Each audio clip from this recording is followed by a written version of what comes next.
Did you know that everybody has intuition? Why? Because it's based in science. It's a neuroscience fact, the way the brain works. And so let me back up just a little bit. Intuition, people believe, is something that comes from a higher power, a source. I call mine the goddess voice. People call it by a lot of names. Some people just call it the voice. Some people call it intuition. Whatever name it is, it serves the purpose of guiding us, advising us, protecting us, taking care of us from a very benevolent, loving, and kind way. That's intuition. However, there's a school of thought with the science behind it that it's actually a brain function. And today I'm going to share with you how and why that works and how you can develop that skill to have your intuition work for you instead of against you. It's actually not against you, and I'll tell you why in just a moment. So if this is your first time seeing me, I'm Elle Graniel, and I am a mental hygiene mentor. I've been doing this work for over 30 years. I love what I do, and today I'm sharing with you the exciting concept of intuition.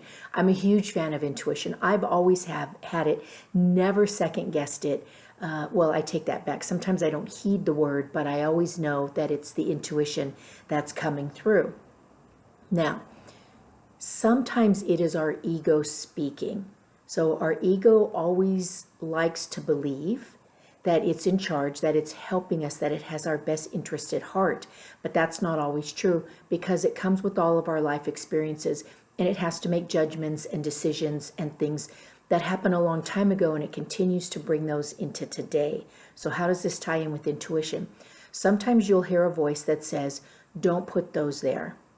And you do anyway, and then something happens. And so you think, oh, I should have listened, right? I should have heeded the voice. I should have, right? Because when we don't heed the voice, and we don't follow the intuitive voice, be it ego or not, and I'll talk about how to separate those in just a moment, then we see the consequence. We suffer the consequence. And so recently for me, I tossed my glasses on my bed, and the voice said, so I knew it was my goddess voice, said, that's not a good place for those. I didn't pay attention. I went on to do some things that I was doing. And then when I was getting ready to get dressed, I plopped down on the bed. And when I sat down on my glasses and I broke the arms off of them. So that's an example of not heeding the voice and being able to see what happens when you don't. Now, there's other times where recently I was getting ready to go to the store. I picked up my keys and my goddess voice said, not yet. I said, okay. So I put them down and then I just did a simple task, something that took barely a moment. And then I went back to the front door, I picked up my keys, and I paused for just a moment, and I didn't hear anything. Now remember, if it's your intuition, it sometimes, but rarely, will repeat itself. And once you've heeded the action, once you've done what it asks, it doesn't then lead you to the next step, to the next step. Why? Because if it did, we would constantly be saying, is now a good time? Is this a good thing? Is that the right person? Should I order this for lunch? We have the free spirit, the free will. And so the intuition kicks in for your greater good. Now, I have no idea why I didn't go to the market at that time. Maybe I missed an accident. Maybe I don't know, because my brain doesn't go that way. But you get the point of what I'm trying to say. Now, how do you tell if it's your ego talking versus your intuition, your in spirit, right? Your guides. And your ego tends to be more bossy. It tends to be judgmental. It comes with a feeling of a sense of harshness or chastising.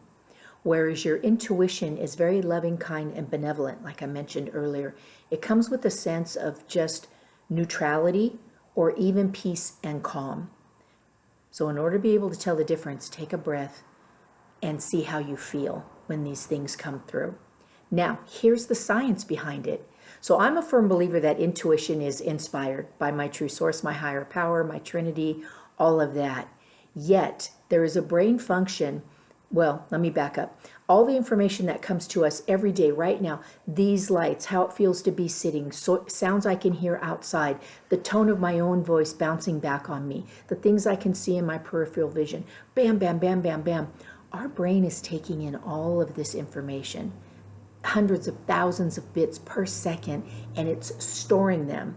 Now, it's storing them in the non-conscious, or what some people call the subconscious. There's a locker for all of this stuff, and it's there always, always. So when something is important, or you need something, or it would be great to be aware of something, your brain will pull these things forward and be of service to you. For example, have you ever slowed down when you were driving and then there was a police car with the radar gun? You're like, oh my gosh, I can't believe I just slowed down right now.